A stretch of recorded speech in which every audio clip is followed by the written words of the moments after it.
Hey, what's up guys, Adam here, and today we're going to be taking a look at the best tech for under £5. So any further ado guys, let's go ahead and get right into it.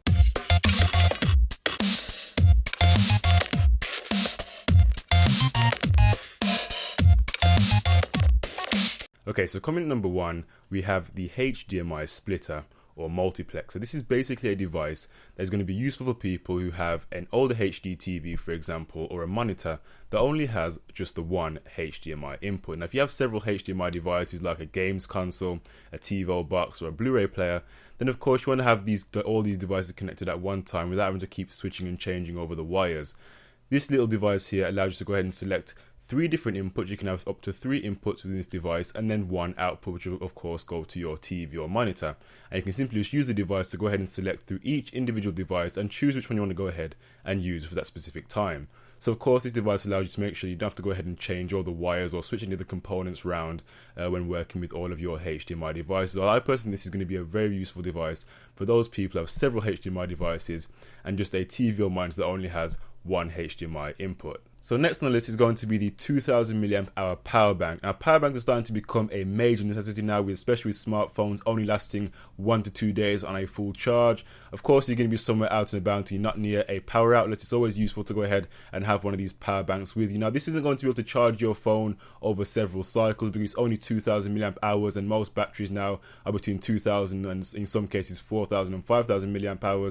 So it's not really going to be able to charge your phone or even your tablet for that matter over several cycles. But it's going to go ahead and give your phone or your tablet a slight boost until you're able to go ahead and find a power outlet, for example. Now this device is pretty much as simple as it comes when it comes to power banks. It has a micro USB so you can go ahead and charge it from your PC or a wall outlet, and it also has of course the full size USB input so you can go ahead and connect it to your phone or your tablet through micro USB to full size USB.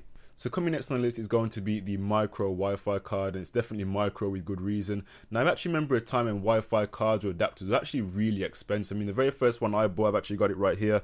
It was a Belkin G Wi-Fi adapter, and it allowed you to go ahead and get 54 megabits per second. I think it cost around about £34 in 2007. And they were just really expensive. I mean, buying the most inexpensive Wi-Fi card I could possibly find was this one, and they were pretty much hovering around the £30 to £40 mark at the budget end and almost nearly £70 to £80 at the top end. So Wi-Fi cards around 2007 were pretty expensive. So this actual Wi-Fi card only costs around £2.50, yes, £2.50 on eBay, and it is capable of 150 megabits per second as opposed to the dated now Belkin only at 54 megabits per second. So this Wi-Fi card, pretty much my personal favorite thing on this list. Definitely would recommend it for someone who's going to be out and about, wants to go ahead and connect with Wi-Fi, whether it be for their PC or their laptop or their netbook or whatever device they're using that is compatible with a Wi-Fi card.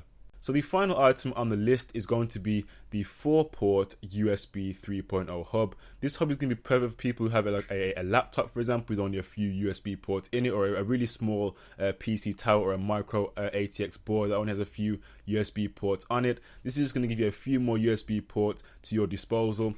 Now, the really strange thing about this device is that it has a really funny USB input that connects to the PC. I know you're looking at it closely, for example, you can see it kind of has a micro USB side on the one side. On the other side, you can't really make up what it is, to be quite honest. But taking a closer look on the one half, it has a micro USB input, and you can go ahead and connect ordinary micro USB cables to it and it'll work no problem. I went ahead and give it a try and it worked perfectly fine. But I don't know why they've gone ahead and included this really strange input on the device. I'm not quite sure what's really up with that, but again, as I mentioned before, using ordinary micro USB cables will work perfectly fine with this device. And of course, you have switches on the side. You can go ahead and switch on and off each individual USB input, and it pretty much lights up as well, which is pretty cool as well. So that is the USB 3.0 hub, which is going to be very useful for people who have limited USB ports on their PC or laptop. So now guys, it's pretty much been the top tech for under £5. If you enjoyed, be sure to give me a like down below. Of course, leave a comment down below, and all of these items will be listed in the description down below, so you can go ahead and take a look at those. Anyway guys, it's been Adam here. Thank you for watching. Take care, and of course, I'll see you guys in the next tech video. Bye for now.